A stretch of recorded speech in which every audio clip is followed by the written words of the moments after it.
Hey, this is Matt once again. What about the videos? Another paid request, this time for Guillermo. Thank you so much for that. And for those interested in requesting any type of videos, topics, reactions, commentaries, reviews, re-reviews, what have you, feel free to send it either directly to my PayPal or join my Patreon. Both links are down below in the info box. And Guillermo wanted me to do a commentary on the 2002 film Dog Soldiers, which is cool with me because I'm a big fan of that film. It is my personal favorite werewolf film. Sure, we'll get into that in a bit. But I am watching the DVD version because I had the Stream Factory Blu-ray, but I hated the look of it. I think I got rid of it. I know there's a 4K and supposedly they did a better job. I don't have that. Maybe one day I'll pick it up, but right now I have the Artisan DVD. So I have that pause at the beginning. 3, 2, 1, pressing play. Kismet Entertainment Group. The Doddy. Now, I'm trying to remember how I first heard about this. I think I had seen clips of it because it premiered on the Sci-Fi Channel. And I'm like, what is this movie? Because it didn't get, sadly, a theatrical release in the US. And they didn't... This is when, before it was SYFY, this is when they actually SCIFI, sci-fi, as we're here in Scotland. And I saw bits and pieces on TV and I went, wow, this looks really interesting. It's soldiers versus werewolves. I'm a sucker for that. One thing led to another, found the DVD and just really enjoyed it. I mean, I love action. It's my favorite genre. Horror, I would say, it's my second favorite genre. I'm very enticed when you combine those two elements together. And anytime you got military or guns or soldiers or something, it's going to remind me of Aliens and Predator, which are two of my favorite films ever. So I'm a sucker for that. And incorporating that with werewolves, and then you have a pretty fast-paced direction. You got some really good gore. You got some fun pieces of dialogue. And I thought the acting was pretty good as well.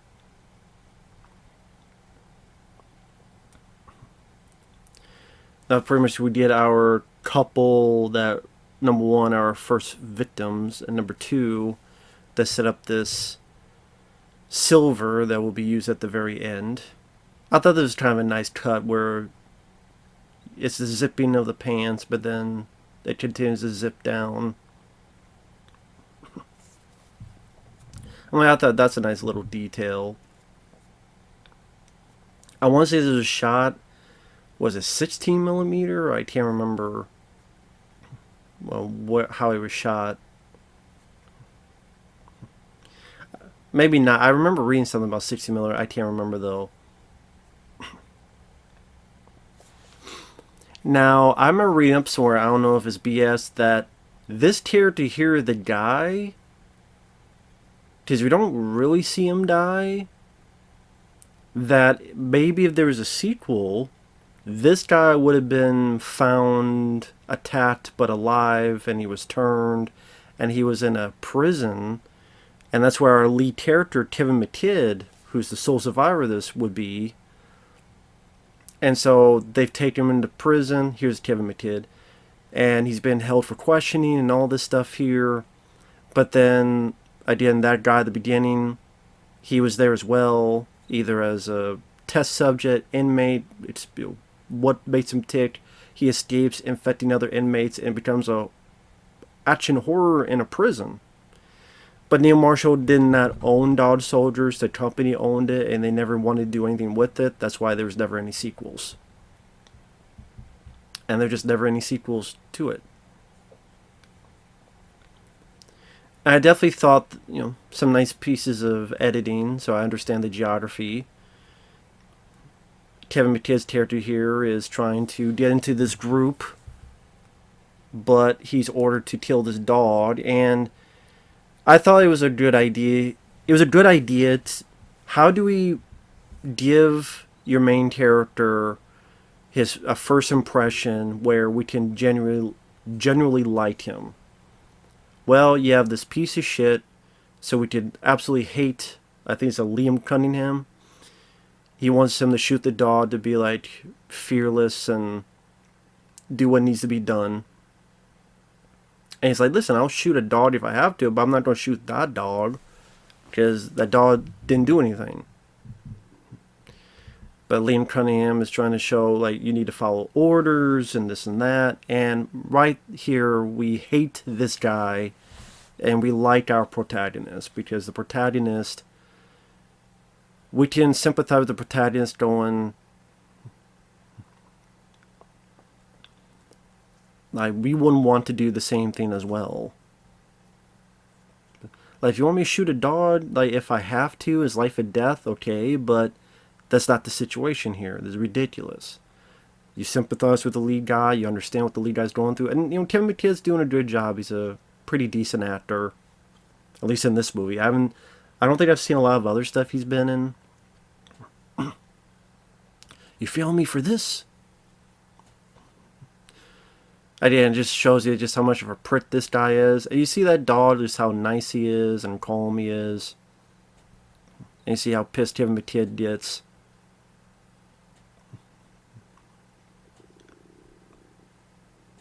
Even tries to rush him.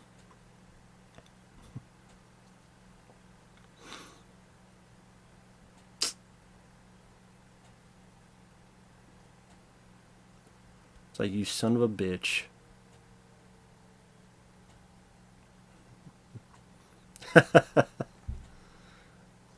Nice little punch there.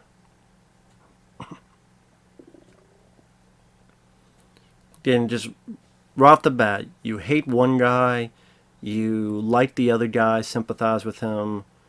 Nice initial impression for both of these characters, who will, of course, meet up together later on.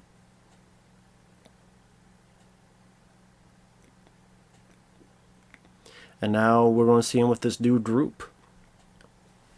Now, originally, Kevin McKidd, I guess he was hired, but, like, he was hurt. And it's like, well, okay, we're going to have to find someone else, because you need to do a lot of physical stuff, and your ribs and stuff are hurt. So they got Jason Statham. Jason Statham was going to be the lead in this movie. As it says here from the director, Neil Marshall, I had seen him in Lock, Stock, and Two Smoking Barrels, and I thought, this guy's got real charisma. He's going to be a star. He'd be great for Cooper. He stuck with us for a little while, but then he got offered John Carpenter's Ghost of Mars. My advice to him was, we don't know when we're going to get to make this. You got a chance to go and work with John Carpenter. Go take the opportunity. He went off to the States, and the rest is history. Because, yeah, soon after, he was in with the One, Transporter, and the Transporter is really what got him some legs. Also, the guy who plays Spoon, they're actually going to get Simon Pegg.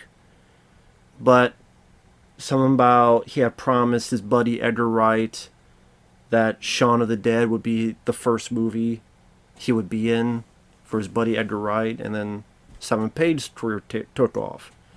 But can you imagine a universe where Jason Statham and Simon Pegg star in Dog Soldiers? As much as I enjoy the film, and as much as I enjoyed Kevin McKidd, that would have been very cool to see that. Would have been very cool to see Jason Statham. Because the only feature he starred in was The Maid, and that was so disappointing for a number of reasons. Number one, because I've listened to the audiobook, and it's a more interesting story. Like a scene where a character's a submersible trapped, and you see something glowing, is bioluminescent, and it's this creature, a shark that's been down in the depths so low and so in pitch blackness that's become this glow, I guess, to counteract that. Like, that's such a striking image. The ending where the character's inside the shark, is just a massive shark, and going through the entrails, and I'm like, I imagine all this stuff you could have. You have, like, bodies that are not dissolved yet in the stomach, and like all this stuff you could do. Even the ending of the book, he's trying to escape, but he gets stuck in the teeth. It just seems like there's so much stuff you could impart into that. But that's just me. Also, if it has PG-13, it just didn't have the guts, the glory, the brutality, the balls. Like, The Maid I didn't hate, but I wasn't really much a fan of either. Just I probably I didn't much care for the film, and then I listened to the audiobook and I liked it even less of a film.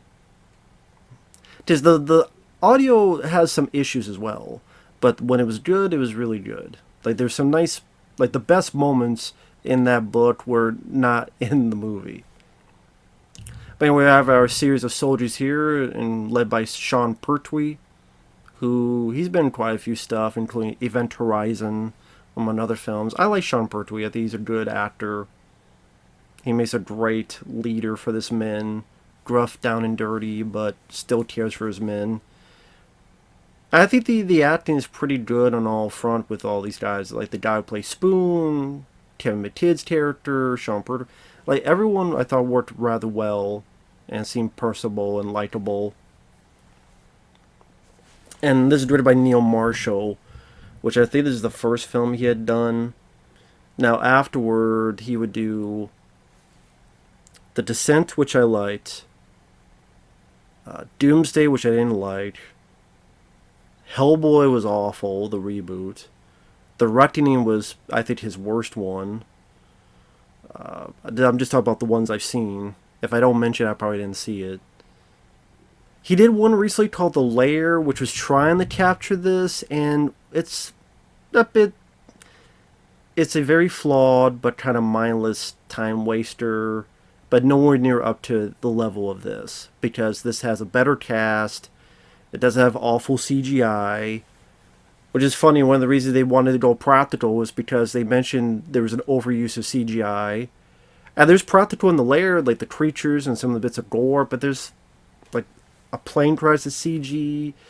There's an elevator shaft where a Humvee goes down in the shaft, and that's bad CG. That really takes you out of the movie. And I do say that some actors I didn't mind that. This is a much stronger cast, much stronger grip on the dialogue.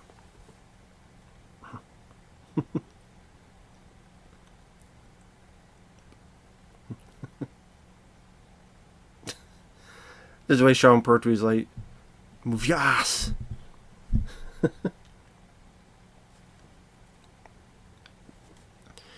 And showing the nice outskirts of Scotland here. At least that's where it's supposed to take place. Just a nice landscape for this type of film.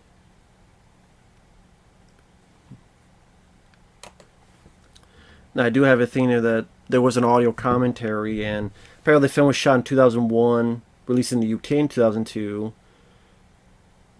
Neil Marshall was involved in a film called Killing Time back in '95 alongside his friend Keith Bell, and they said they should direct and produce a film of their own. They drafted a contract on a bar napkin and began crafting an idea involving soldiers versus werewolves, and this being the result. They shot in Luxembourg thanks to various tax credits that partially financed the film, and Neil Marshall credits producer Christopher Figg with finding additional sources of funding.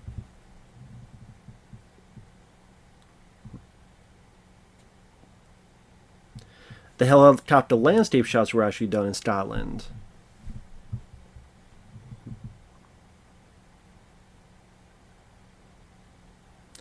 And Neil Marshall's father and grandfather were both in the military. Most of that comes through in the gallows humor they display. Someone had said the working title was The Last Stand, and Neil Marshall was like, that's not true. It was never called that. It was always called Dog Soldier from the beginning. A producer said, call it Night of the Werewolves, and Neil Marshall fought against that. Yeah, Night of the Werewolves would be such a generic title. Dog Soldiers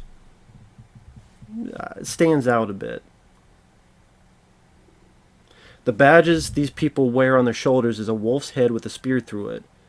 Neil Marshall designed it, and may be easy to miss, but that's what's going on.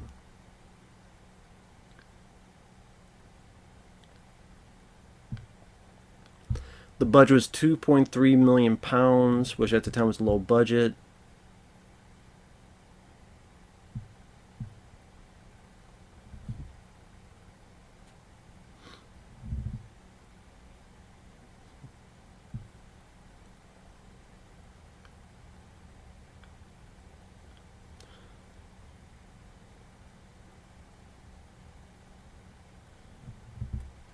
Okay.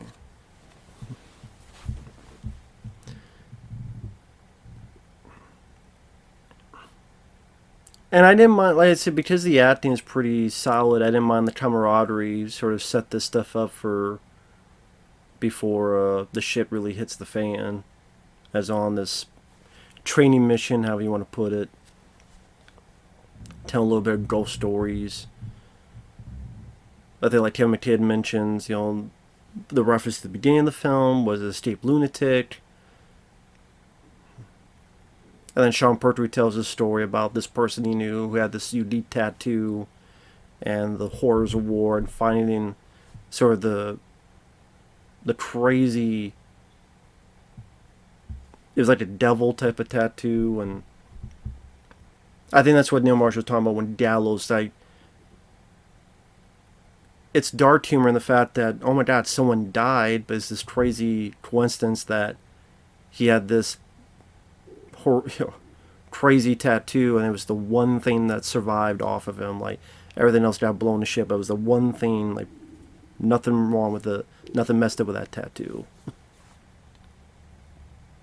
And I thought Sean Pertwee really sold the scenes very well. And I mean, there's other werewolf films I do like. I like American Wolf in London for what it is. I've never been a fan of The Howling. I like Rob Bottin's some of his effects. Although the effect at the end with D. Walls turned to like a Shiba white dog, that was awful to me. But some of the other effects are really good. Just the story, the plot didn't do anything for me. I don't know, like for Joe Dante, I prefer more The Burbs, Inner Space, Gremlins, and more. Like, Dog Soldier is my number one favorite werewolf film. The rest of the top five, I know somewhere in there. I mean, films fully about werewolves. That, like, Waxwork has a werewolf, but I meant like films just about werewolves. I know in the top five, if this is number one, Silver Bullet with Corey Haim would be in there. I would say Full Eclipse, which is a pretty good action. It's a cop movie where you find out that this cops that Mara Van Peebles joins, they're actually werewolves. Like this werewolf vigilante cop. It's a pretty interesting, fun idea. Full Eclipse. So Silver Bullet with Corey Haim would also be in there. So that's what else would be there? Bad Moon, I liked. Eric Red. I like the idea of this dog being protective of his family, and this outsider played by Michael Pare is actually a werewolf. Some bad morphing effects, but other than that, it's a pretty interesting film. And then for werewolf, maybe Late Phases, because I did enjoy that, where you have this blind veteran, and he realizes there's a werewolf afoot in this like retirement home regime, and he tries to figure out who it is, even though he's blind, and make his last stand.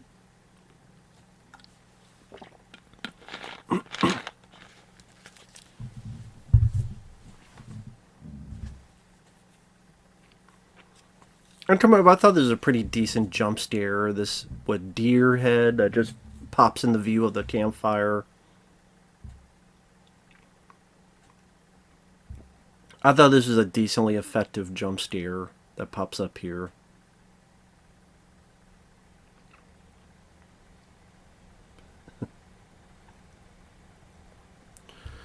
Try to tell another story, take the mind off it, and then right in the middle of it, boom. Well, it's not just a head, it's a whole body. So it's blanks, buddy. Which is why, of course, the guns have this yellow stuff on the front to showcase that they are ones with blanks. Someone completely fucked this thing up.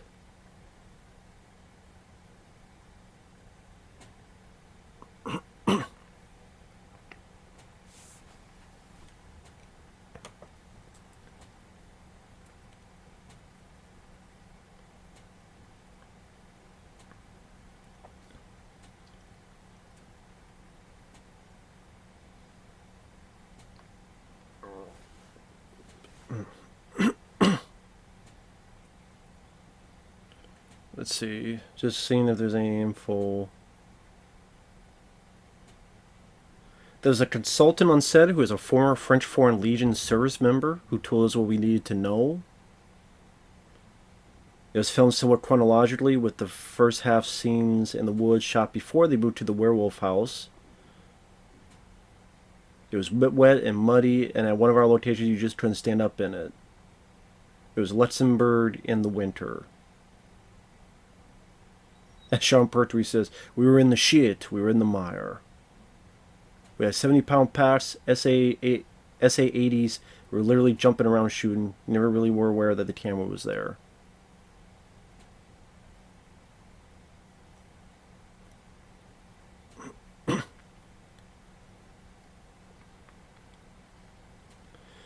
I wanted the werewolves just be an enemy. I love this shot here through the woods. I think that's a really cool looking shot. Love the way that looks. And I remember, I don't know if it was that shot or another shot, like on the Blu-ray from Screen Factory, the one from years ago, not the 4K, because I don't have that one. It's like some of the shots look blown out. Or it looked like a really bad grindhouse. Like it just, I don't know. Really did not care for the look of the Blu-ray. I'm like, I think the DVD looks better, which is why I kept this here.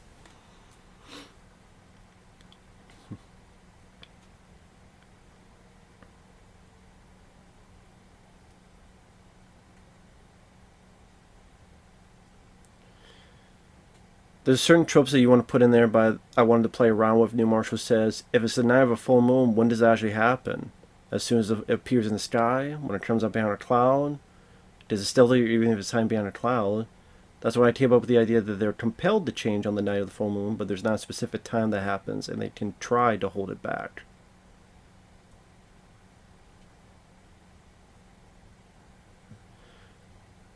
You needing to piss. When you gotta go, you gotta go.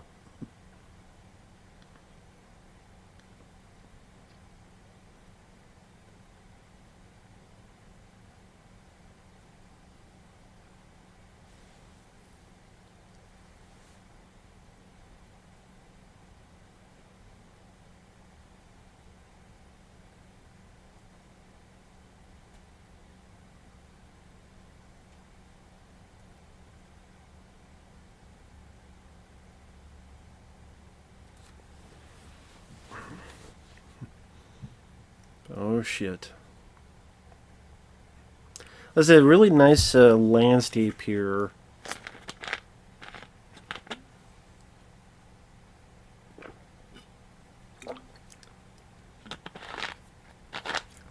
This definitely has a nice like Predator type of feel.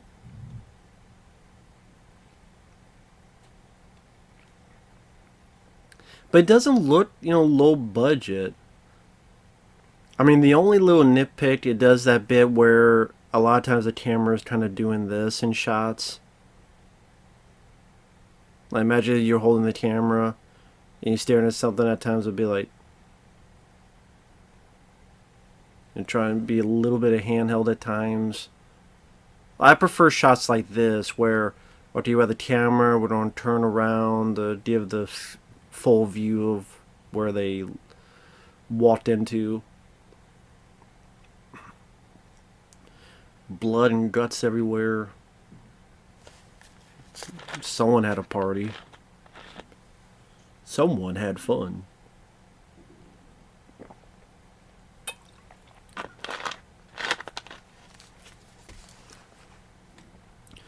And now it's time to get in the real guns. That's why these do not have the yellow tips in the front. Which makes sense. You want to be specifically clear which one is which. Sean Pertwee taking action. That's a nice kind of jump scare as well, because you're just not expecting it. It just pops out of nowhere, and it's like, oh shit, he's right there.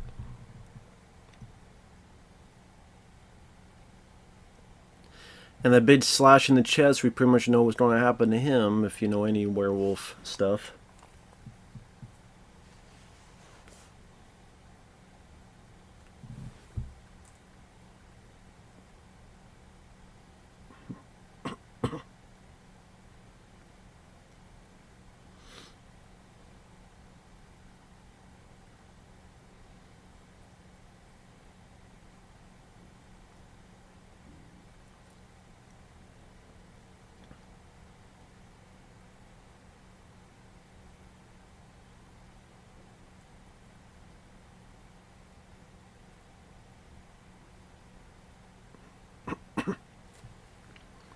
And one of the things I liked about the film is not only it goes at a pretty good pace, and not only do I think the cast work well, and some of the dialogue is humor is on point, but I like the idea of like soldiers versus werewolves because it's never been done before that I can think of, and even werewolf films itself, people would mention it's kind of hard to find a whole lot of good werewolf films.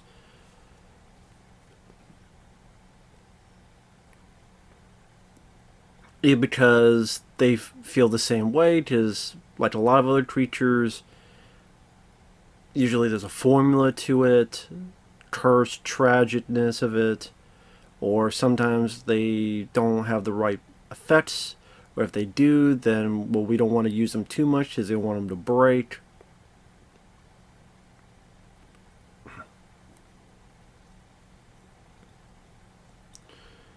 But I like the look of the werewolves in this one. Tall, gangly, big as a motherfucker.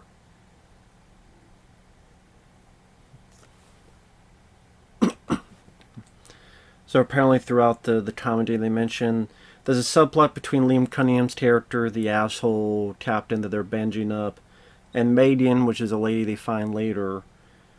There's a subplot between the two of them, and Neil Marshall didn't want that because he didn't think they added much, but he was forced to do it. That's why he cut as much of it as possible out of the film.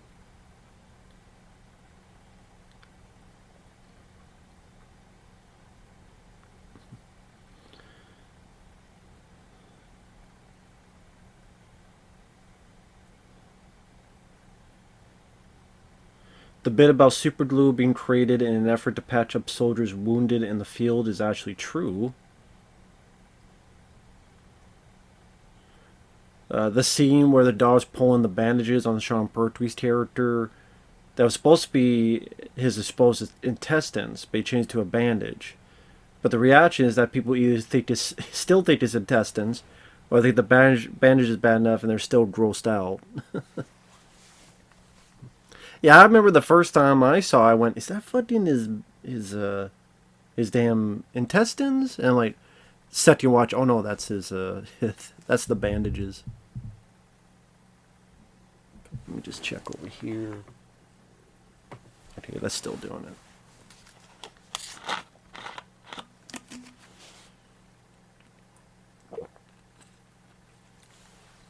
I do like the look of these woods. I do like. I like the lighting in this, at least in this artisan DVD.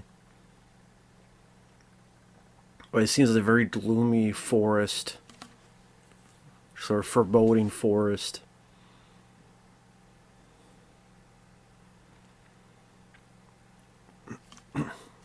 Dirty D's done dirt cheap. But I mean, I think for the budget they had, it's not that bad looking of a movie.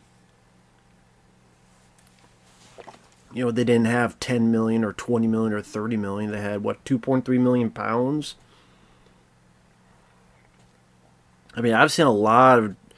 I mean, technically, in the US, it went straight to video, straight to Sci Fi Channel. If that's the case, this is the best one to do that for Sci Fi Channel. Look at the other multitude of Sci-Fi Channel movies, but this wasn't made specifically for Sci-Fi Channel; it just premiered on it.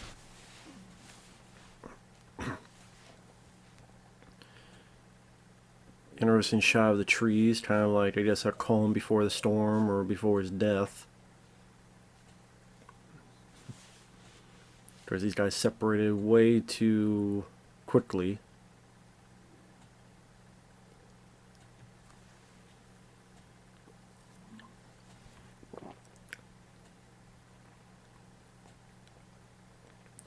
Never want your gun being jammed.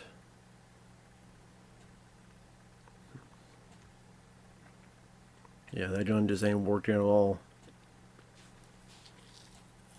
But I guess they did that because we have to have him get killed, and if he fired, they'd be his buddies would be looking for him, following the noise.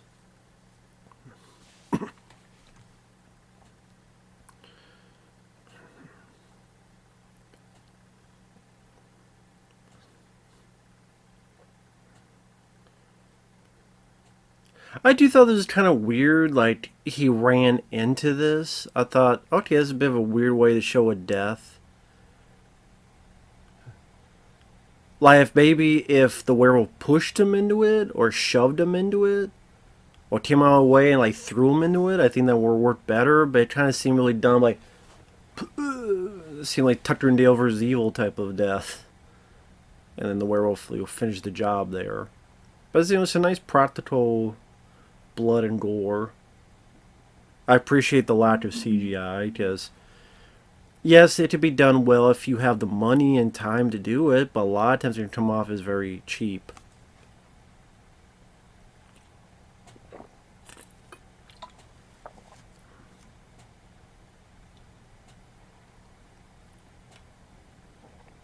I think there was another thing about the Blu-ray, like they took a lot of this blue out.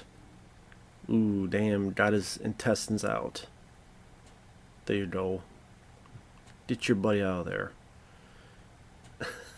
I'm laughing because, like, there's a poor Sean Pertwee looks at his intestines, like, they won't fucking fit. God damn it, they won't fit back in. Or he's like looking down, like, sausages. Just reminds me of, yeah, with these damn intestines, they do look like sausages. I mean, that's what I mean, like the humor, like this gallows humor. They won't fucking fit.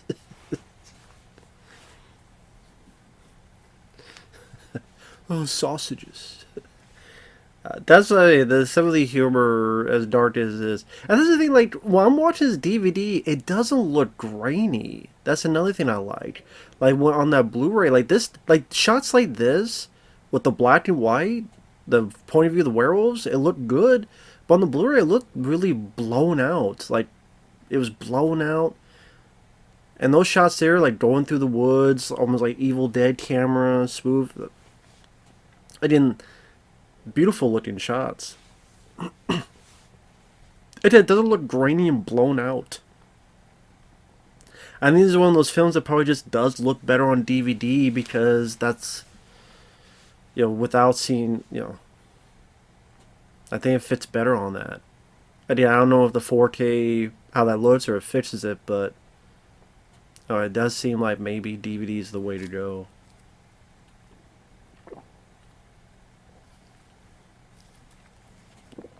That's the thing, like, does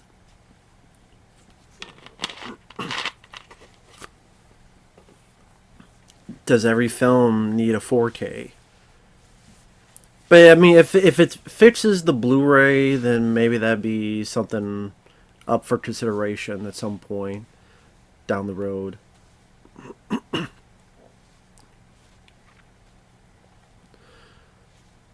There's the character Emma,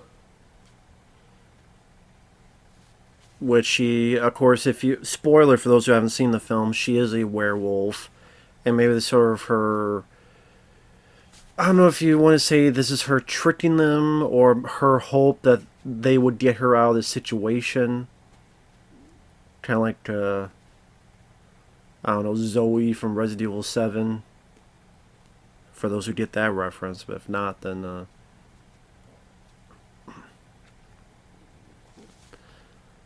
And that's from I remember watching, okay, wow, yeah, soldiers or werewolves is really kicking in, and it's done with practical effects. I actually don't mind the look of the werewolves and the design, and we got stuff like digging the shit out of this werewolf arm and cutting the shit out of it, and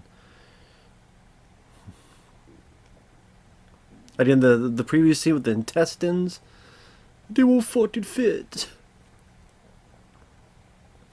And I'm a sucker for siege type of movies. I mean, one of my favorite films is Aliens, and that's a siege movie.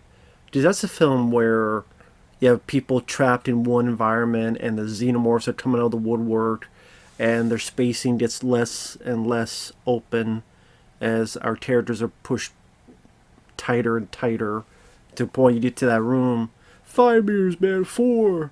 What the hell? And they're up top. And then Burke being a prick. And then going through the air ducts. That's when it's like more and more closed in. One of my favorite John Carpenter films, Assault on Precinct 13, is a siege movie. I think because it's that idea of you're in one location and everywhere you turn, something's coming out of the woodwork, and just something about that where you sympathize with the character because there's nowhere to go and you're trapped, and you just knock down, drag out, fight as you keep whatever you can at bay. And it should take place in one location, but you can keep the excitement going. Will they come from the top? Will they come from the bottom? Will they come from the side? Or that side there?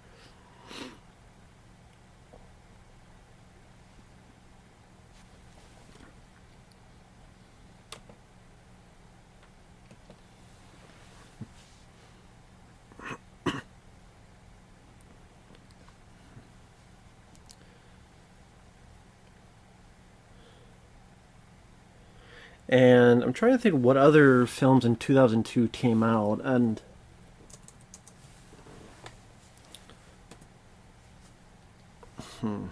what films came out in 2002?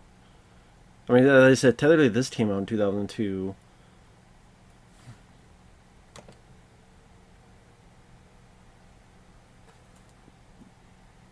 So Harry Potter and the Chamber of Secrets, Spider-Man, Star Wars Episode 2, Attack of the Clones.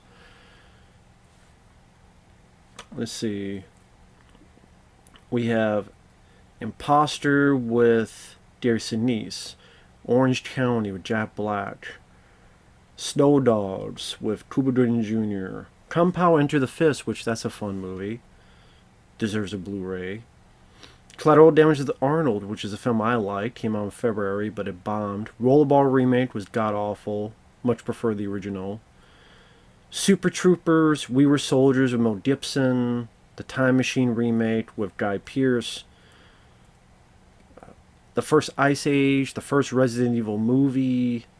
Blade 2, which I love Blade 2. Definitely one of my favorites of that year. Panic Room I like. Going through it. Frailty, damn good movie by Bill Paxton. May he rest in peace. Scorpion King, Jason X. Talk about a film that was delayed. I have dumb fun with Jason X. I think it's fun for what it is. Spider-Man, like I mentioned, the first one. This isn't on so Dog Soldiers. This isn't get a theatrical release, but Some of All Fears. Remember that movie? That Jack Ryan film with Ben Affleck? The Firstborn Identity, Scooby-Doo, John Woo's Wind Talkers, Minority Report with Tom Cruise, Mr. Deeds with Adam Sandler, Men in Black 2, Halloween Resurrection, Reign of Fire, which is a film I always forget exists, Austin Powers 3, Goldmember, Country Bears, but for a second I thought it said the Cocaine Bears. No, that movie's coming out later. Signs with Mel Gibson, Triple X with Vin Diesel, and the list goes on.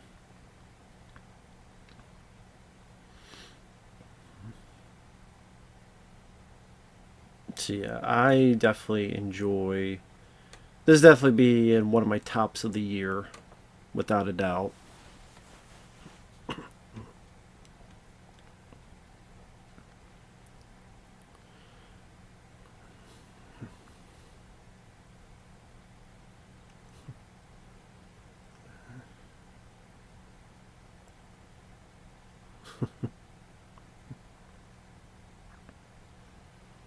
Of course, they stop here because they're trying to get this wound closed and figure out what to do next, where to go, how to get out of there.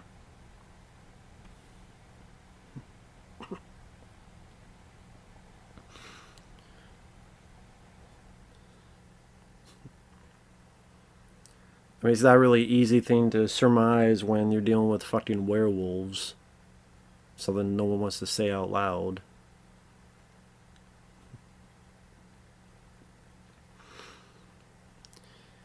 And your leader's been trying to take out action, so now Kevin McKidd has to step up, and I thought he did a really good job with this. I think Jason Statham would have been really cool too in this. And it would have been nice to see Jason Statham in like an R-rated action horror film like this. And like I said, the closest was The Maid, and now he's doing the sequel.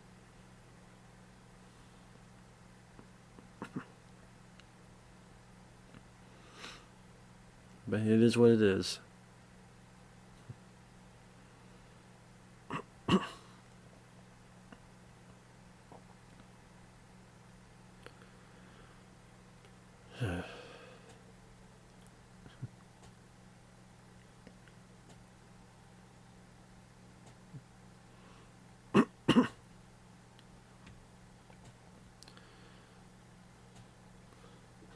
So imagine this scene would have been Jason Statham and Simon Pegg if things were a bit different. That would be a very, different, interesting movie. And of course, they try to leave and they're only in there for 5 minutes and completely ripped apart.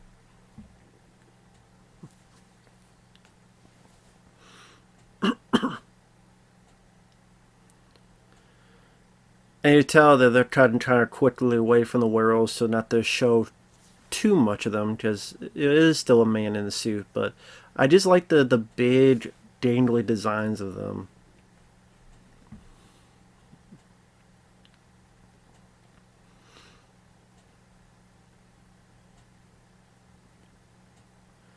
Nice practical explosion there.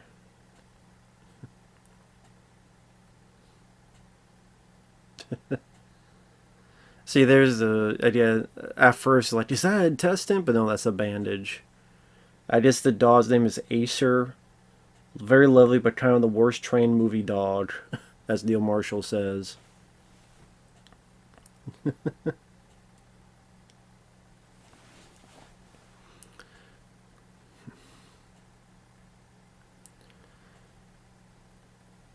the thing is, like, they don't have silver bullets, so it's not a whole lot. Like, can you actually kill them? Can you actually destroy them? What more can you do with it?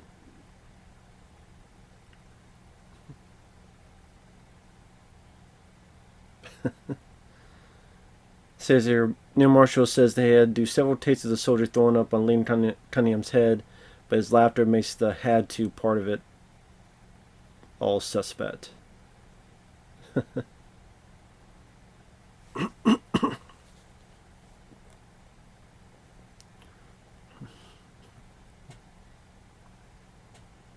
trying to remember if the dog is also like the survivor along with the Kevin McKidd. It's actually been a while since I've seen this, so it's nice to watch it again.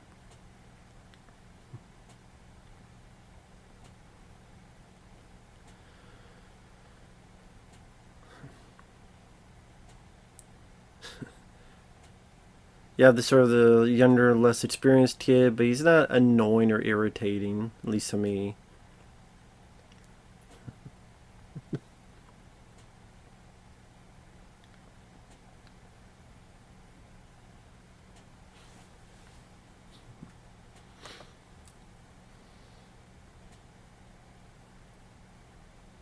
Making the characters sympathetic and empathetic and lovable, we'd feel their deaths more so that the threat of the werewolves is much higher.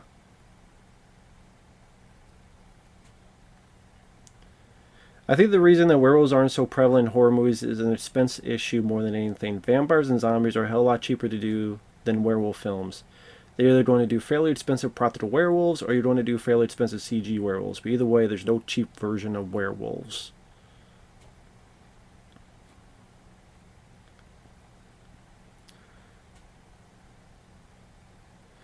My dad experience from movies I've seen, I think the practical effects always look best and stand the test of time, even on the bigger budget stuff like the underworld movies and things like that.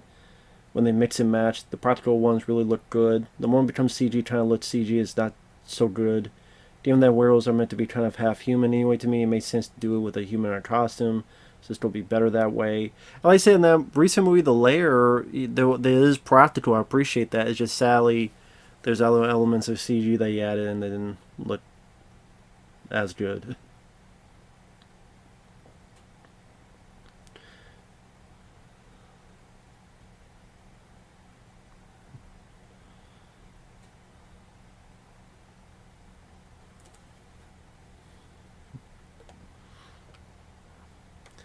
But yeah, I mean, a sequel would have been interesting, but it's just not meant to be.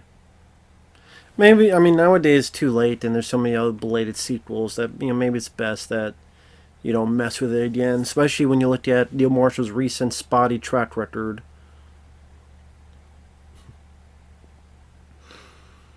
Even if you have practical creatures, they're like, well, let's do this CG, let's do this CG, and it'll be more ambitious. No, know your limitations, play with your limitations, and I think people will be more satisfied. That's just me, though.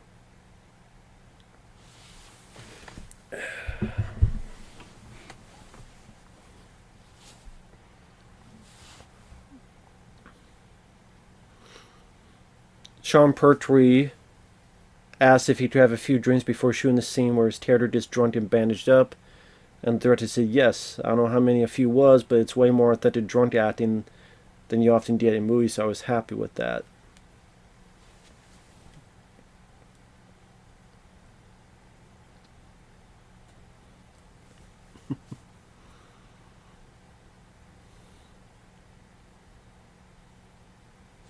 That's another reference to Aliens, short controlled bursts. That's what Hitch says to. I'm not sure. Does Hitch say? No, Hitch say stay frosty. But that's a reference to Aliens. Someone said that. I can't remember which character said it. Was it Apone? I can't remember.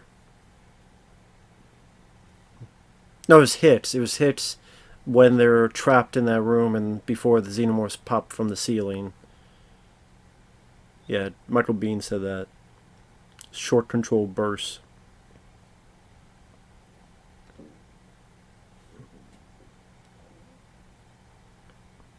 I mean, there's a few references to stuff. Later on, this character's named Spoon, and someone goes, "There is no spoon," which was in the Matrix. Here, just finding whatever weapons they can get. There's an axe, there's a sword.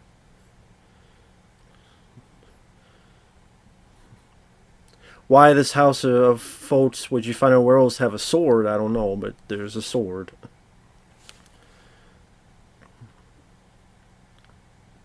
Which I think is used a bit at the end of the film.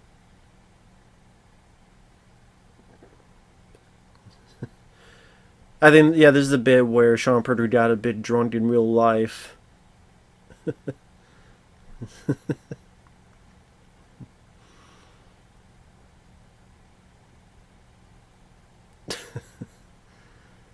You can tell a bit that he's drunk, but it works because he's supposed to be drunk in the scene, so.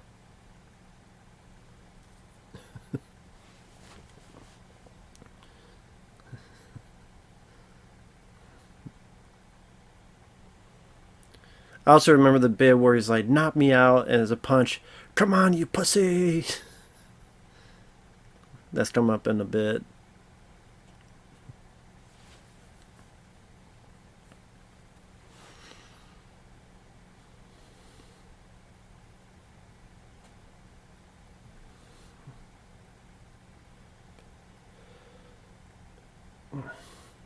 Sort of hearing the yelling, screaming of their commander, so to speak.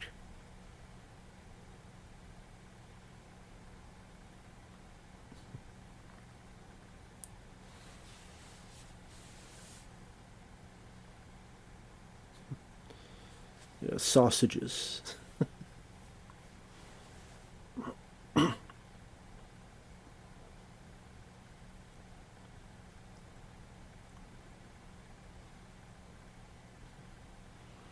Sorry, now I'm just watching the film. This is 6.8 and 9 to be. I mean, I would put it even higher than that. Of course, that's just me. I think it should at least be in the 7s. Compared to a lot of werewolf and other type of films, absolutely.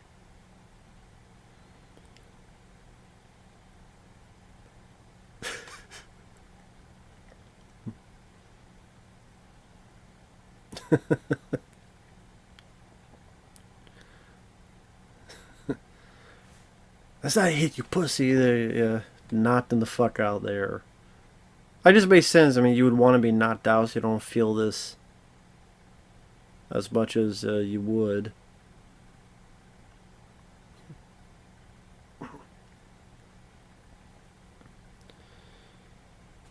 There's a clock on the wall in some scenes that almost guaranteed continuity issues, so Neil Marshall smashed it to ensure the hands were always in the same spot and thereby not causing problems. The lead guy, Tim McKidd, cracked a rib in the first few days of shooting, but he hid it from the director for fear of being replaced. He eventually decided the pain was too much and revealed the injury, at which point he replaced him with Jason Statham. But they didn't, of course, they didn't know when they were going to do the movie.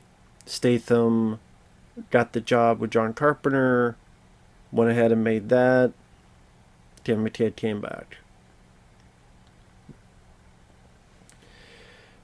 Neil Marshall chose to use dancers as the werewolves instead of the typical stuntmen in order to highlight their grace and elegant movements.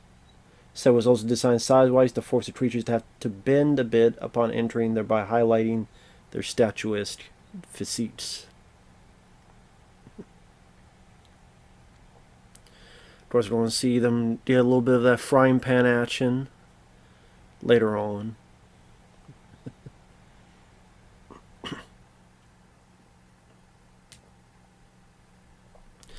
That's kind of the tough thing you have to do with a movie, is that when you're in one location, how do you make it so it's not boring? Do you don't see the same backdrops, the same table, the same walls? So you have to, how you make that interesting or exciting or...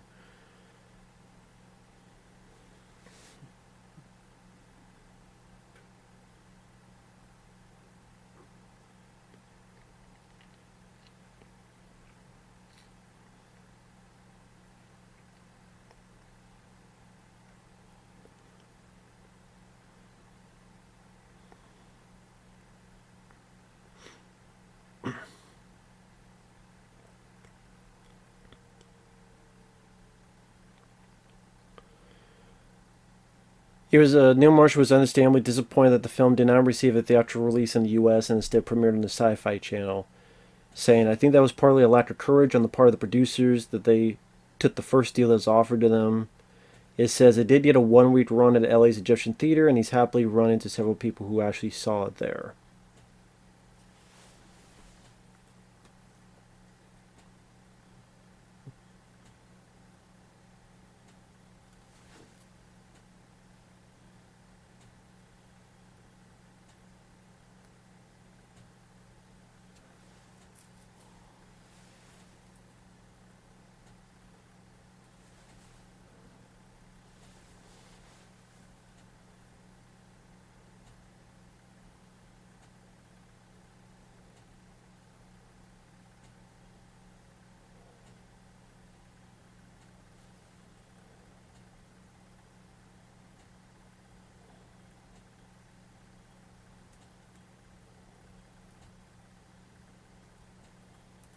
Sorry, just looking at other stuff.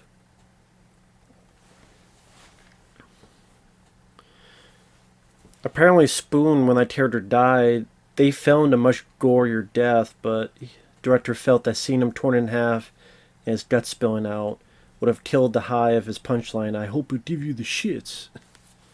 Yeah, I just see why, because, he became a likable character, and you got enough of the gist. I understand that. I think that was the right call.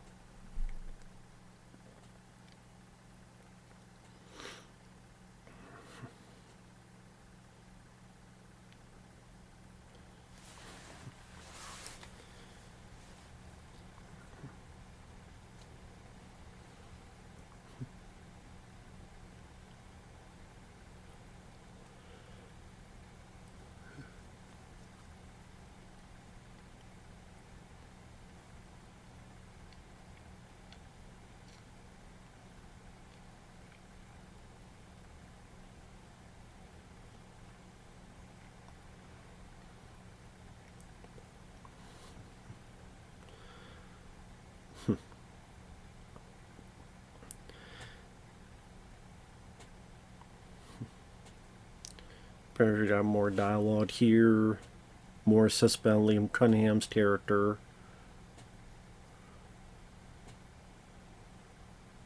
Trying to figure out what the hell to do next.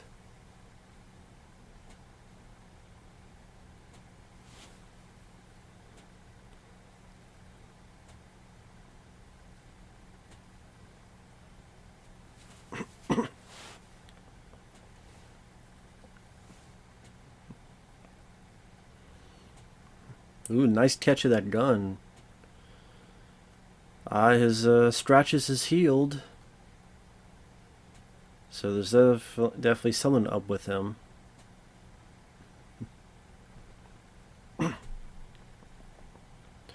Should just throw his ass out the fucking door. Or just shoot him in the head. How'd they cut the power, man? They're animals.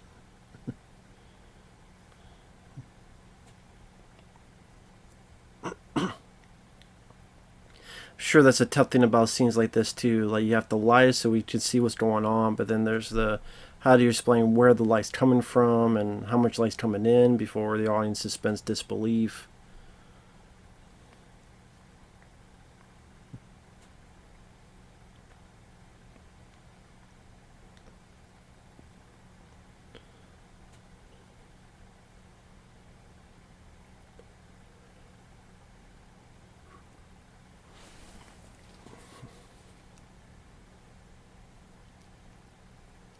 We're 56 minutes in of an hour and 44-minute movie.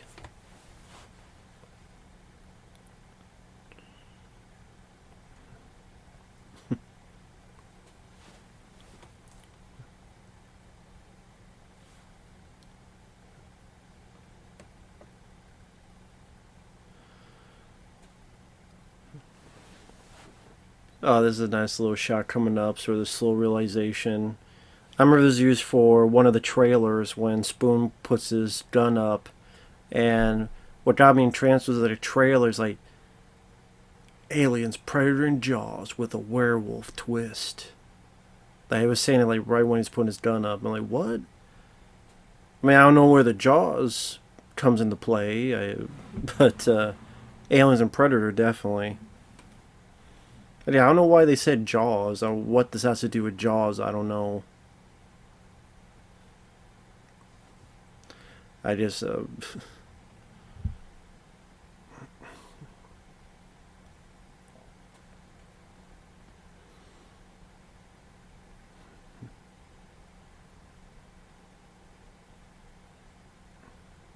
pretty much showing whatever they can. I assume it's like creativity with a low budget. What can we do? So we have certain POV shots with this black and white filter.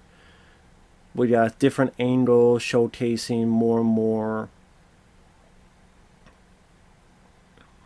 of the chaos happening during this siege. Different angles with just how far, yeah.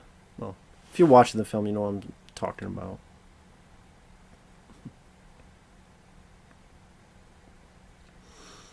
Also showing just how capable Kevin McKidd's character is and trying to get these people alive.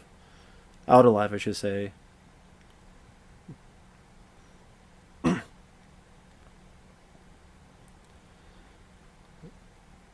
I don't know why you want to go towards the window, but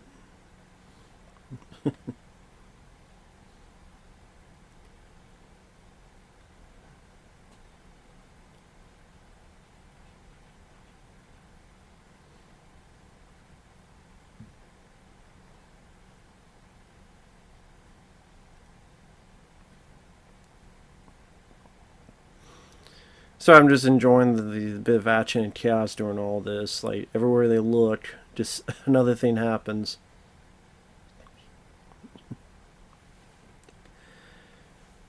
Uses the hot water to get rid of this thing, blah blah blah. Like, just come out of the fucking woodwork. Ooh. Like, that seems like that was a Jaws moment.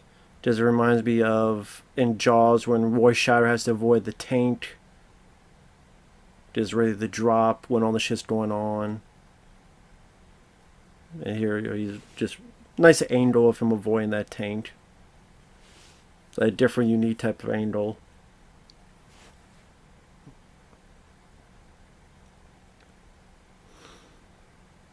Get a moment to shine, get the sword into play. There you go. Right? Bah!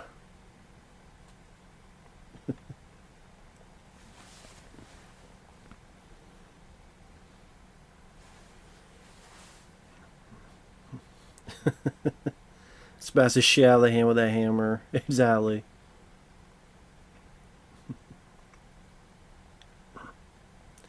That's the thing, he just doesn't let up. Like, what the hell you don't do? And I thought, wow, that's a cool looking shot. Just how tall the thing is compared to others. How they make them so tall. Like, with the. I think I remember I first saw this, and when they were coming through the window, I went, oh shit. Sarge!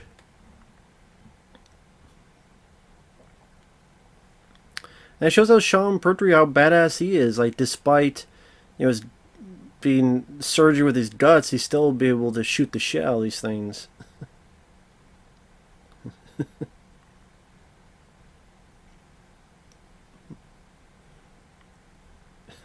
There you go.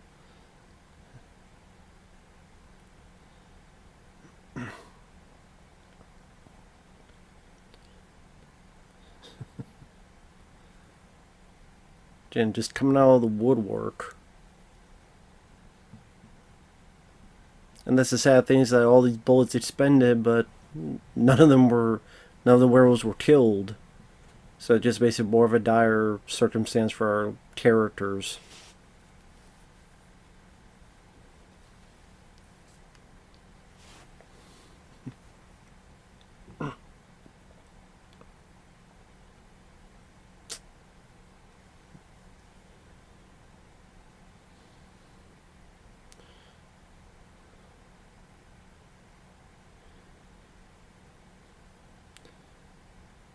That was a nice, like, trying to be a little bit faked out. Like, he says that, and you think then he's going to get it, but the shades come down, like what you call them, and then he's attacked.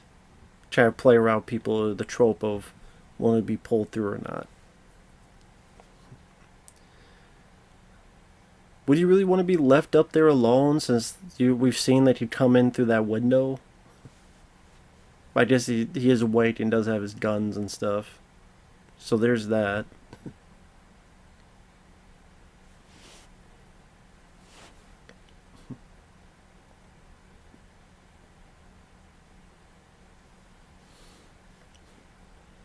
And this way he finds out one of their own has been taken.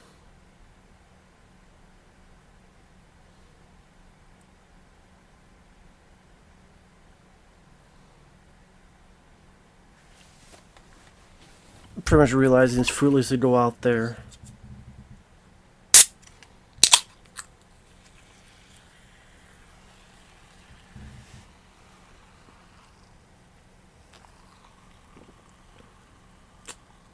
Just how it is.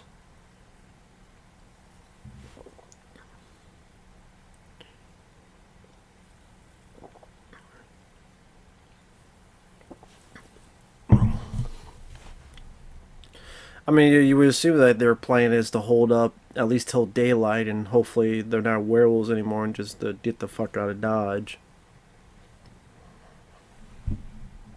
Just what else are you supposed to think about werewolves? Yeah, it's nighttime, full moon.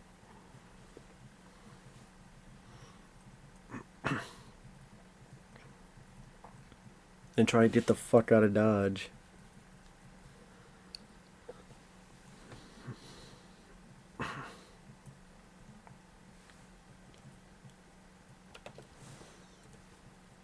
I mean, obviously I didn't make the film, so can't tell a whole lot of backstory about it.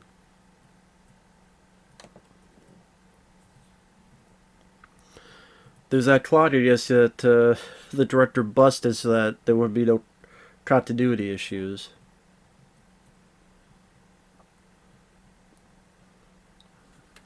Let's see. See anything over here?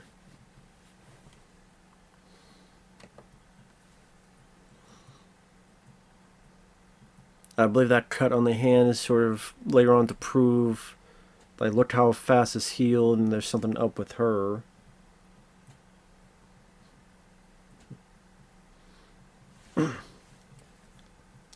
Let me look at what Kevin McKidd has done since then.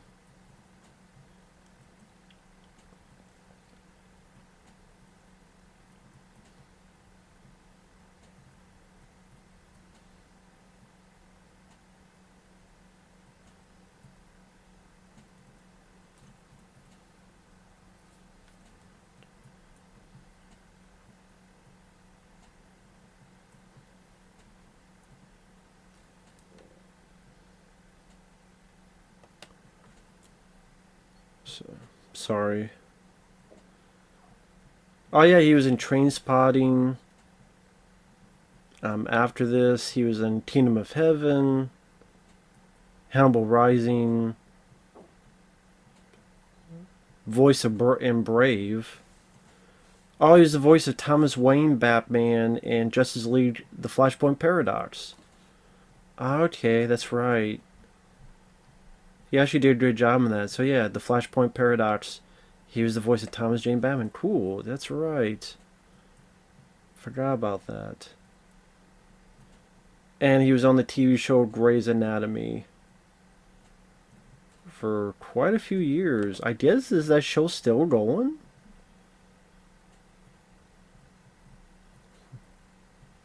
19 seasons, over 400 episodes. Damn.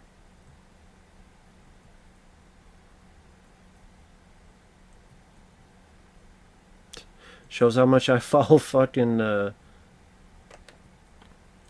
TV. So that's pretty much been on that show, and there you go. So Darren Morfitt is Spoon, Private Phil Spoon Witherspoon. Darren Morfitt, what has he done? He was in Doomsday with Neil Marshall directing. He was the transport deck officer in Star Wars The Last Jedi, so not even a name. Harrigan, How I Live Now, films I never heard of. And episodes in a variety of TV shows I never heard of. I think they're all overseas. So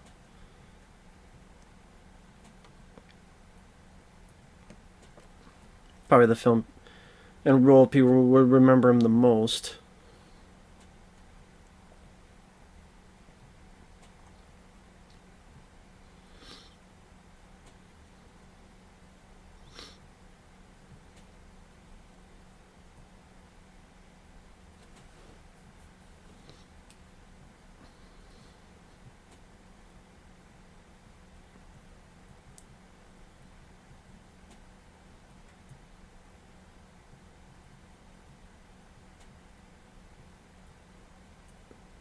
Sorry, just looking.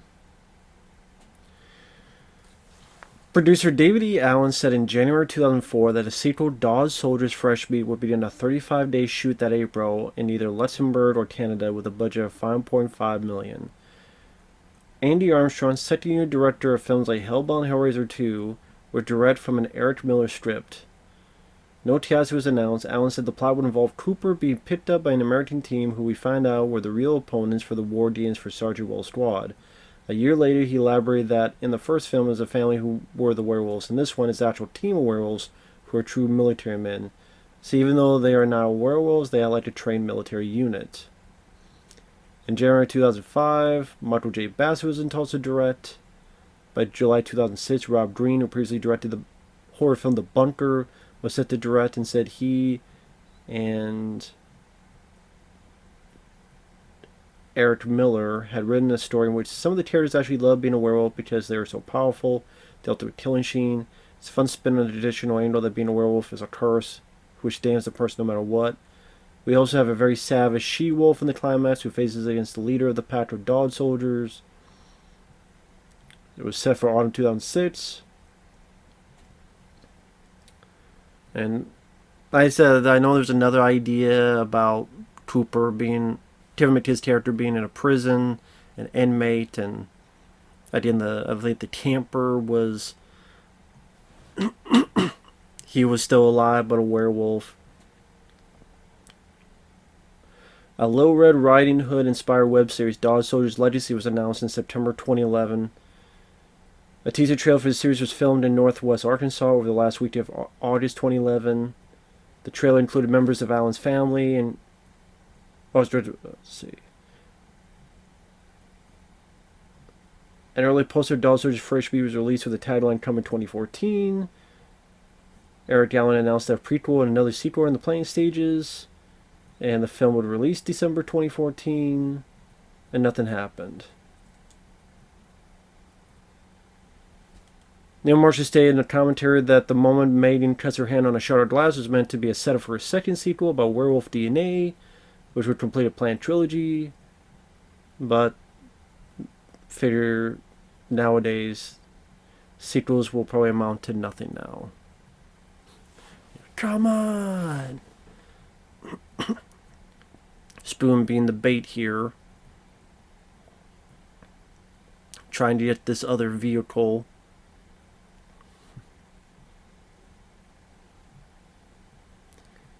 And, you know, they're going to be tricked by this fucking bitch lady, who's really one of the werewolves, working with the werewolves.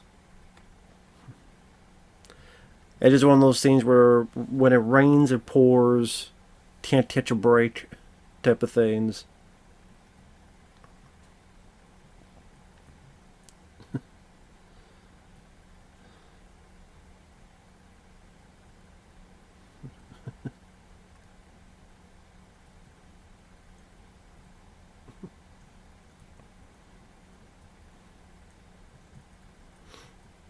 There you go. Yeah, because this guy drives the Jeep out and then realizes there's werewolf in the back there. Big old fucking trap. This is a pretty decent gore scene. Head gets bitten off and head's thrown at the windshield. That's a pretty good piece of gore. Definitely a brutal, vicious werewolf film. Well, I say the actors and the characters are likable enough that you feel a bit bad when they die. Lo and behold. So here it's like a plan to escape. Not blow up, a plan to escape and they get fucked over. I thought that was a nice reveal. The mist of the cold from behind him to show that there's something behind him. I think he pretty much knows he's had it, but he's going to go down.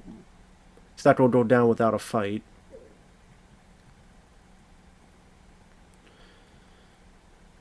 I mean, part of you wonders if he could have tried to escape, like, through the door. Maybe not.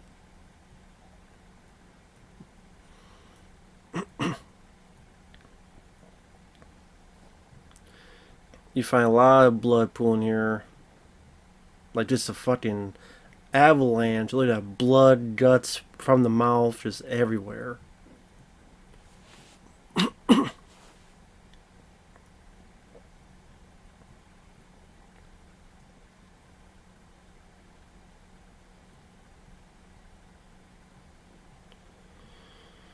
And with this girl Megan, I mean, is she doing stuff like this because she's still hoping that they will get her out of this? Or is she...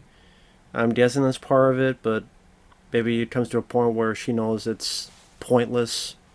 Maybe this part here, where she finds out it's all pointless. That these guys are not going to get her out of here, and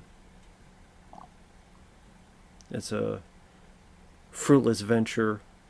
Maybe it's this scene here.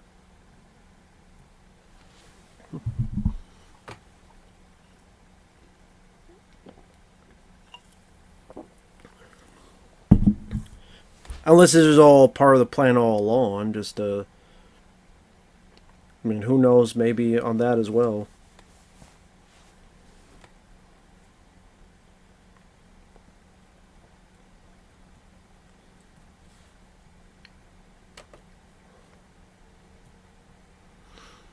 Yeah, I don't blame these guys. It's like, what the fuck else are we supposed to do, man?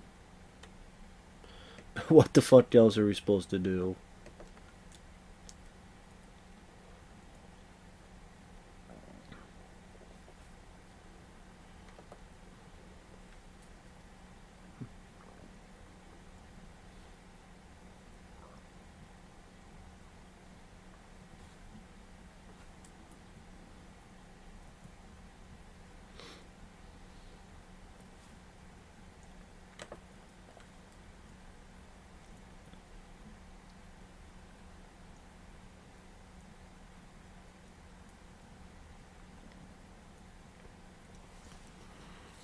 I noticed that about this film. I wanted to mention about the Hellboy, because that's kind of the really the biggest film he tried to make, and it was probably the biggest bomb he ever made. And on the reception, David Harbour felt the film was unfairly compared to Marvel and reflected we did our best, but there's so many voices that go into these things that they're not always going to work out. I did what I could do, and I feel proud of what I did, but ultimately I'm not in control of a lot of those things.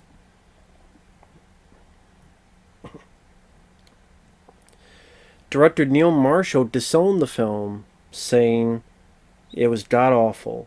It's not a film that I would consider to be a part of my canon. Neil Marshall blamed the producers for interfering and contradicting his directions during principal photography and post production. He elaborated further on his experience during the production. Sorry, my nose itching.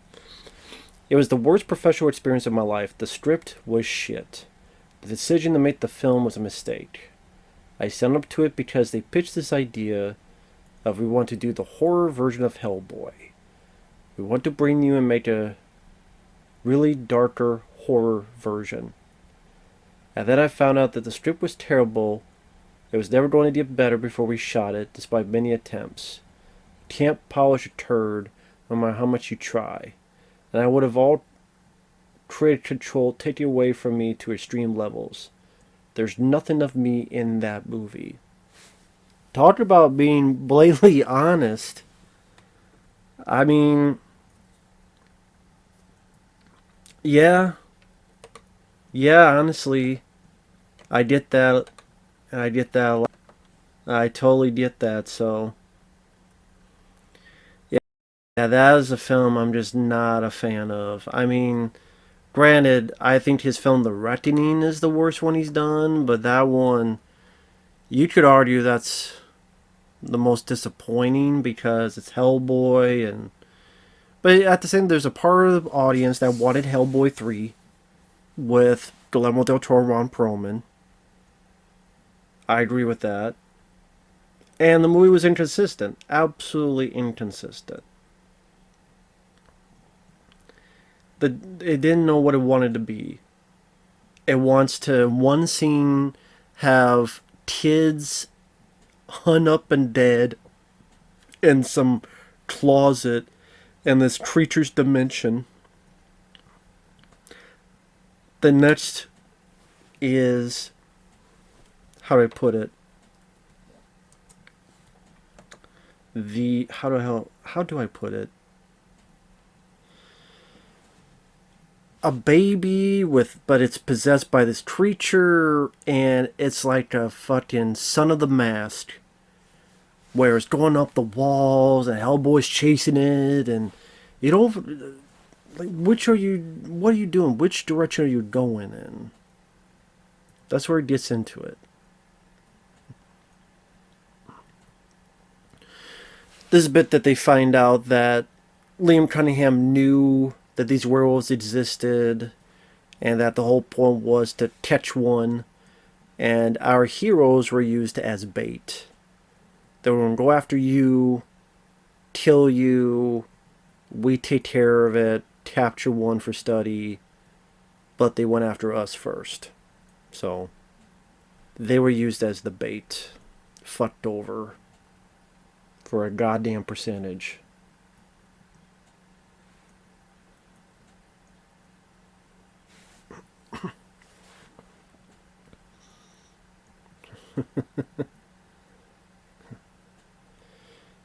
Yep, and that's where you see the werewolf coming into play.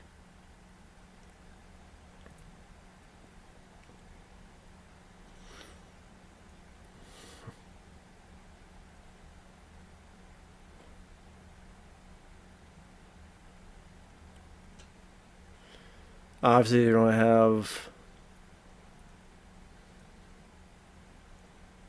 You see the fingernails, definitely a lot longer and sharper.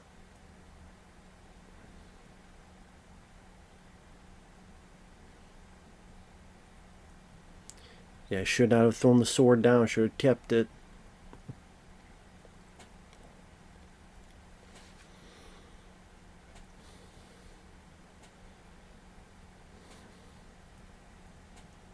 Oh Oh, shit.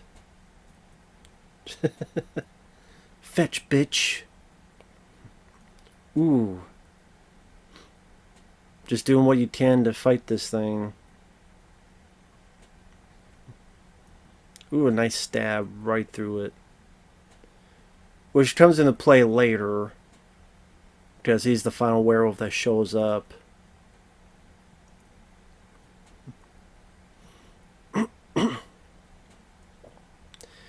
And he gets a nice comeuppance at the end.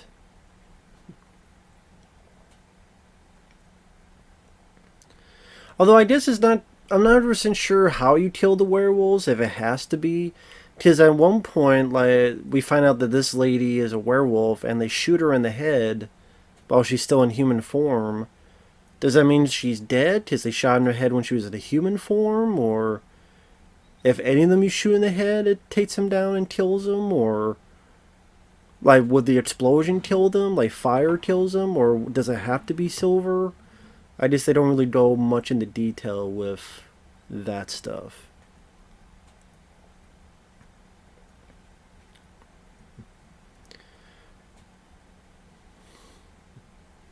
Maybe that's up to the viewer to figure out. Well, yeah, they're trying to find silver there.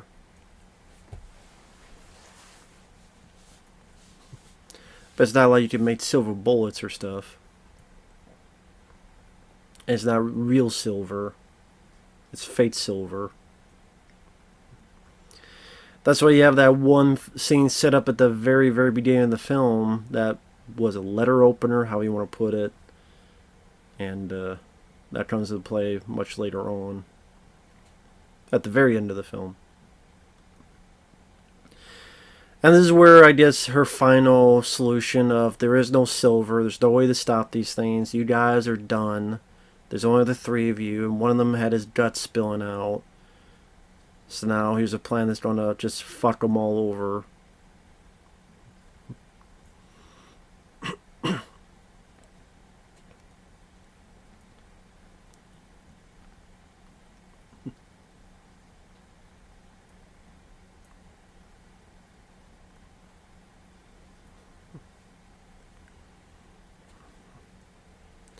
Like I said, I thought the Neil Marshall, who wrote the film as well, did a nice job with these characters.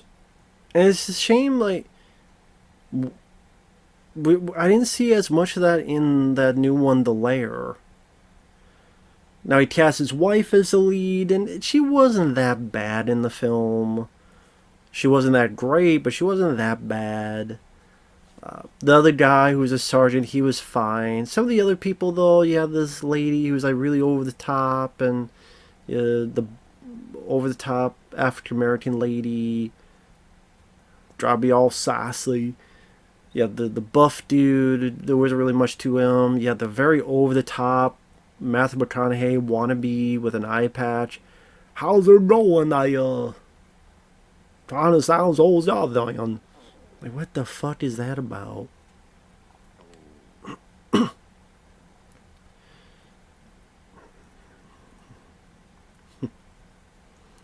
Now trying to figure out what to do next, and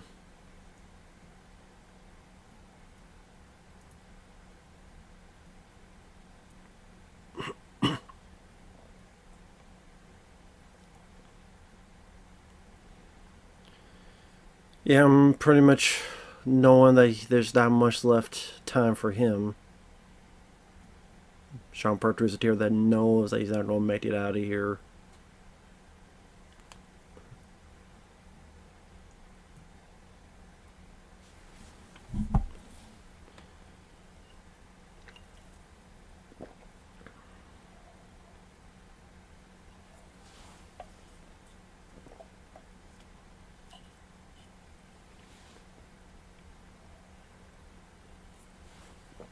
Nice little bond between these two characters.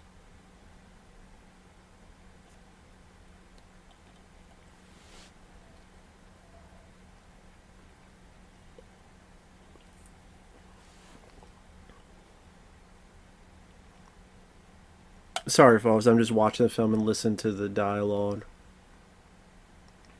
I still think this is Neil Marshall's best film. Because The Descent I do like. The ending, I just take your pick. I mean, most prefer the original ending, which is much darker, where she imagines she escaped, but then she's still stuck in the cave. And it's definitely a grimmer, more sad, more depressing ending. And then in the theatrical cut, I should say, not theatrical, the US version, they cut that very end part and they say, oh, she made out, she escaped, the end. Which then they did a sequel, which Neil Marshall did not write or direct. He executive produced. I don't know, that meant just give me a check. Here's my name. And they followed the ending to that version. And that's an awful movie. The Descent Part 2 is absolute garbage. If you want to see a creature take a dump on your main characters as they're swimming through a pool of shit and the creature literally bends over and takes a fucking squirt dump on our characters.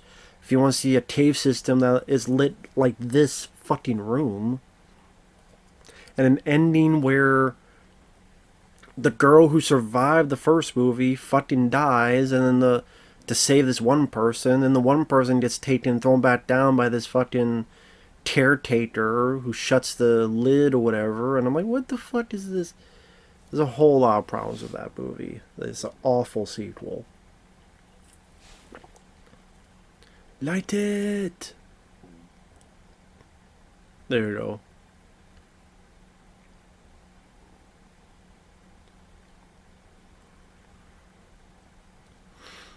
And then Sean Pertwee gets his moment to shine with the Molotov. Nice bounce to that. Obviously unplanned, but it's nice. Yeah, that cool bounce. Also, nice bit of slow-mo. But sadly, as we come to find out, none of the werewolves are in there because they've been tricked by this bitch. So instead,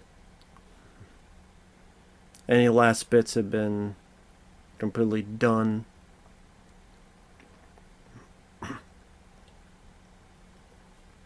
Again, when it rains, it pours for these characters.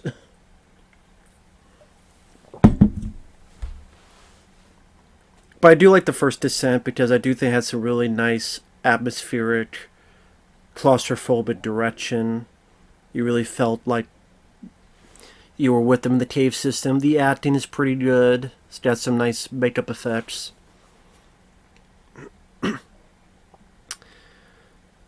Doomsday was like a really crappy wannabe Escape from New York movie. It just did not work at all for me. And the person they cast as a lead is trying so hard to be Steve Pliskin, but she failed harshly. Yeah, you see on her face that there's like a little bit of regret, so I'm guessing this was not planned all along. It was her literally, well, she's saying as well, but because like, it's been a while since I've seen this, but she wanted to hope that they would get her out, but she feels this is a fruitless venture, so served them up on a plate.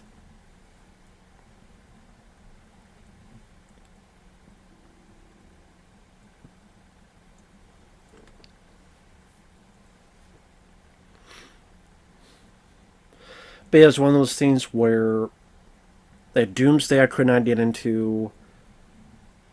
What was it?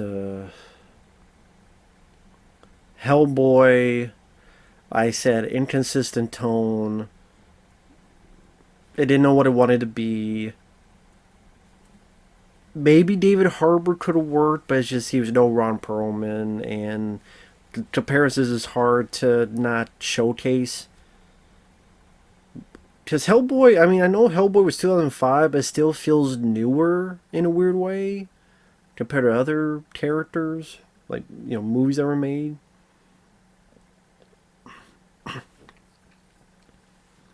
Even though, what, Hellboy 2 was 2008, and 11 years later they did the reboot, so I don't know.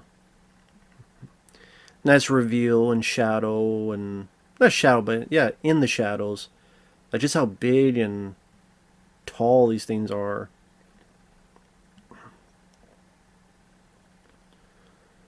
Okay, he shot her in the head. Does that mean she's dead or not?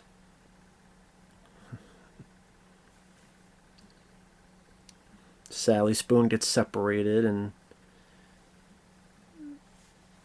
he does go on. He does go down with a fight. I would say that. Yeah, it's just what just less and less room to showcase and up against the wall, so to speak.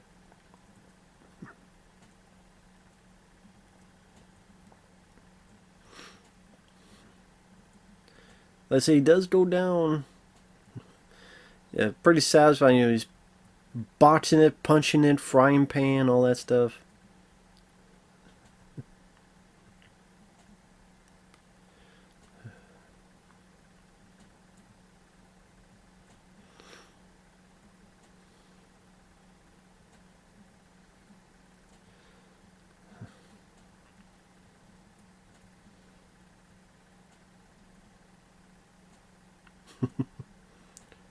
Then try to figure out what the hell to do next.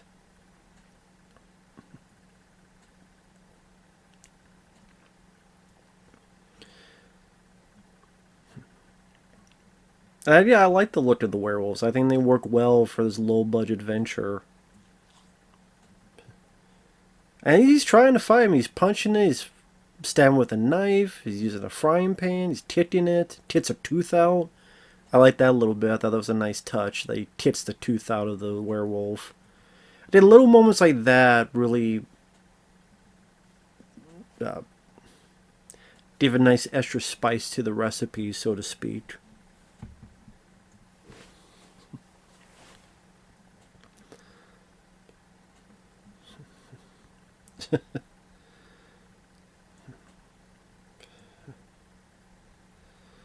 There's not many movies where you have someone try to have a fist fight with a werewolf, so that makes it a bit more fun and interesting. It just stabs the shit out of it, but Sally's not silver, so. But he's not done yet. He's got to go and get the frying pan. Sean Pertwee has a little bit of flamethrower action.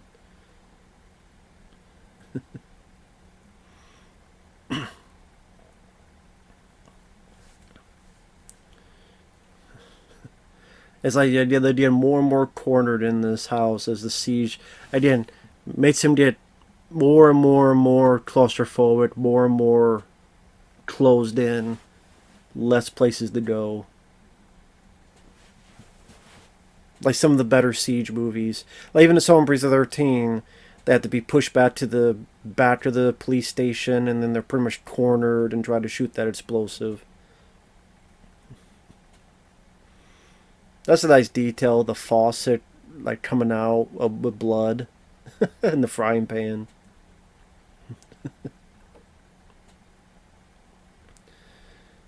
I think there's a line here. Hope I give you the shits. Like I said, apparently the gore was, you saw him get ripped apart, but it's fine that we didn't see it. Like it worked. That was the right call, the right cut.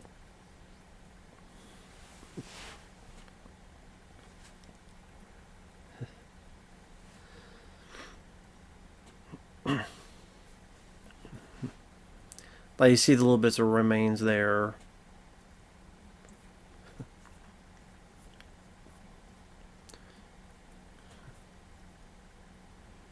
The dog ain't having it. The dog definitely ain't happy.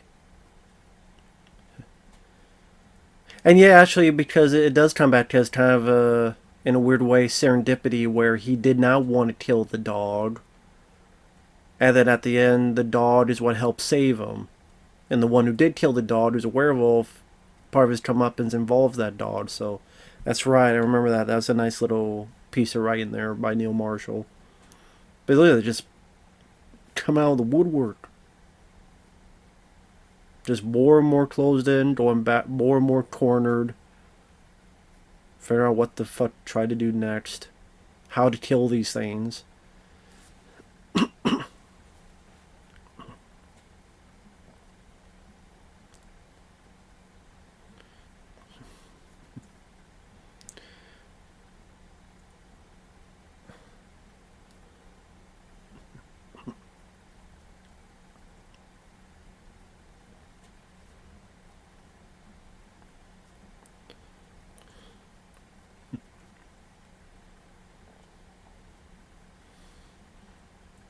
Less lighting with the blue. Fucking skeletons all around. I think he's like, mind your toes. I didn't, Sean, even though there's not much for him to. That's why Sean Pertwee is just a badass. Like, despite all the stuff going on, despite what happened, he's still fighting. Still wanting to protect his men all that he can. In this case, all he's got left is Kevin McKidd to protect. Great captain, not captain, but great commander to the end. And this is where you get the bit with the there is no spoon.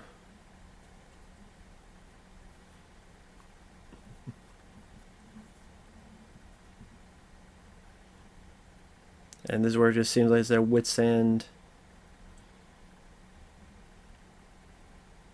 And this is where you don't get the idea to blow the place up.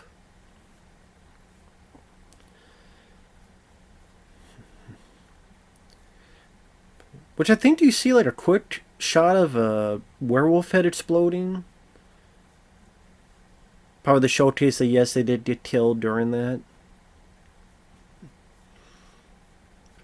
But I like this a little bit. It still shows their care for each other. No, you're coming with me. Listen, there's nothing I can do. Get the fuck out of here. I'm going to be turning anyway.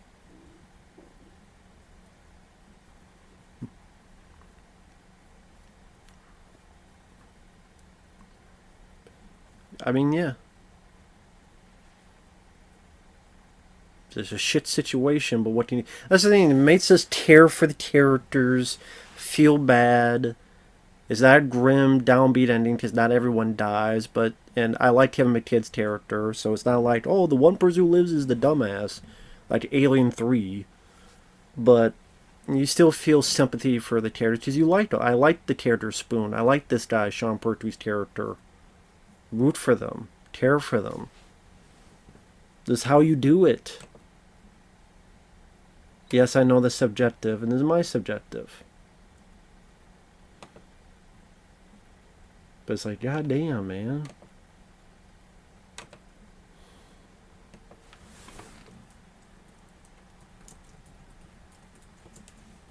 Sorry, just check this on real quick.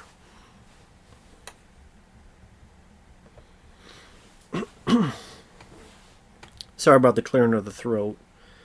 Just the cold weather. I'm still doing this when it's like the 20-some degrees in southeast Texas, and during the deep freeze. So, fair, why not Watchdog Soldiers do the commentary? Thanks once again to Guillermo. Very kind of him. He sent in the pay request for me to do this. Light them up.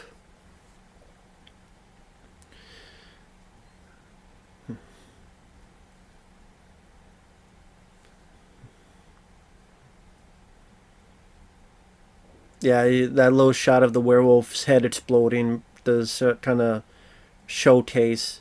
And yeah, I mean, this is a model, but I'm fine with it. Yeah, you tell it's a bit like a model. But I don't know if you'd be that safe in the basement with that hell of an explosion. I mean, that's up to you. Hell of an explosion, though.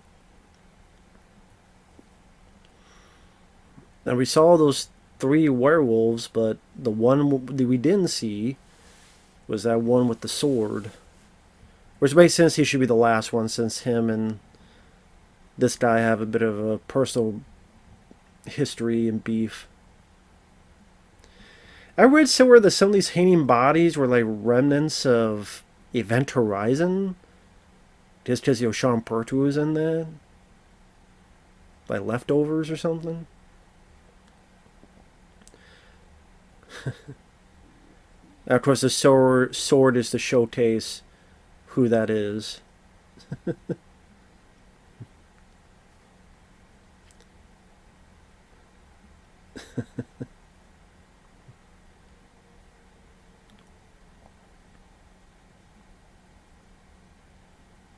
And this one's like a ooh, like right between the teeth. Like damn. But yeah, the dog helps him out, just like serendipity.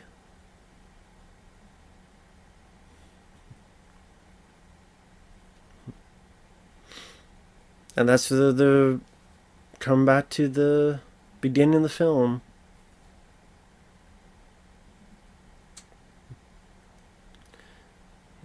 There you go.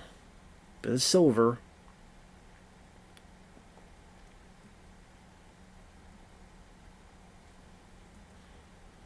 And nice final comeuppance.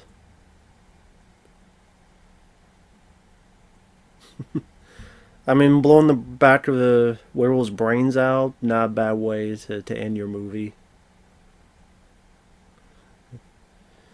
I know one thing Neil Marshall also talked about is that if there was a sequel, I mean, who knows if you'd have the same character coming back to fight more werewolves. I think he even mentioned something like maybe fight other supernatural beings. Or, I mean, it seemed like there's a lot of ideas. I mean, the prison horror action movie idea seems like it could be interesting. Whole number of other stuff.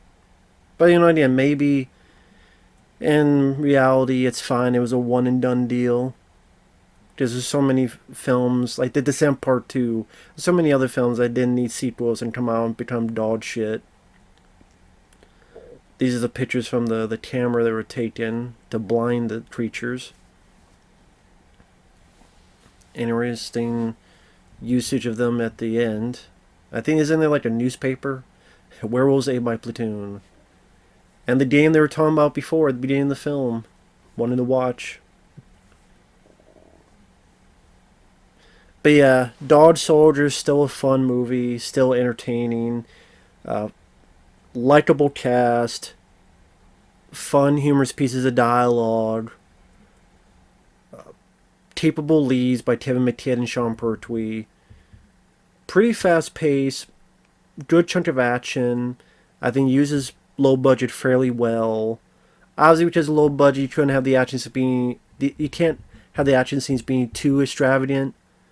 But I thought for a siege type movie, it had some nice gory moments, gut spewing, shooting to the back of a werewolf's head, all that stuff. Overall, very fun. Still my favorite werewolf film.